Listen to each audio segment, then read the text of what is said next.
Hello, bachcho, let's read the question. A stone of mass 2 kg is projected upwards with kinetic energy of 98 joule. The height at which the kinetic energy of the body becomes half of its original value will be.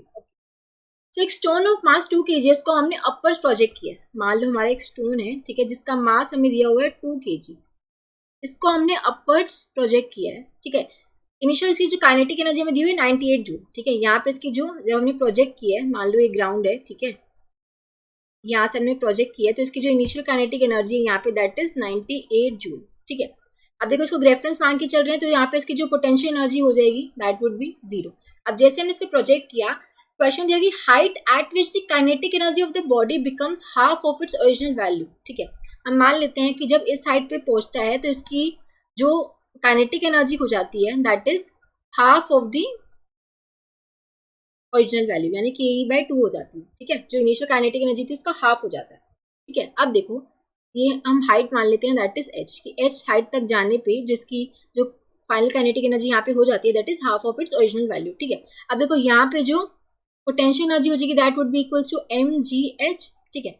यहाँ पे हम क्या कर सकते हैं, हमें h की अब वैल्यू फाइंड आउट करनी है, राइट, कि हाइट क्या होगी वो जहाँ पे जाके उसकी जो काइनेटिक एनर्जी है वो half of its original value हो जाए, ठीक है. अब देखो यहाँ पे मैकेनिकल एनर्जी कंजर्वेशन लगा सकते हैं, मैकेनिकल एनर्जी कंजर्वेशन, ठीक है. तो हम क्या करेंगे, टोटल मैकेनिकल एनर्जी एट, इसको मैं ए पॉइंट बोल देती हूँ, इसको मैं पॉइंट बी बोल देती हूँ. Total mechanical energy at A should be equal to total mechanical energy at B, ठीक है. अब देखो ए पे मैं लगाऊंगी तो इनिशियल काइनेटिक एनर्जी प्लस में initial potential energy that should be equal to final kinetic energy plus final potential energy.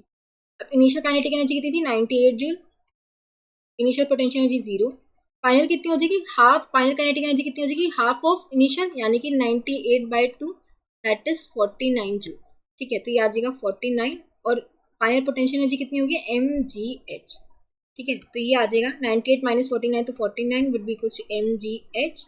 तो h की वैल्यू क्या आ जाएगी 49/mg, ठीक है. m की वैल्यू कितनी है 2, g की वैल्यू है 9.8. ये आ जाएगा 49 डिवाइड बाई 2 इंटू में 98 और डेसिमल ऊपर जाके 10, ठीक है. ये जाएगा 2 पे, जाएगा 10/4, 10/4 यानी कि 2.5 मीटर, ठीक है. सो इतनी हाइट पर जाके जो हमारी काइनेटिक एनर्जी है वो half of the original value हो जाएगी, ठीक है. तो हाइट की वैल्यू कितनी आ जाएगी 2.5 मीटर, यानी कि option B would be the correct choice. I hope आप सबको समझ आया होगा. Thank you so much.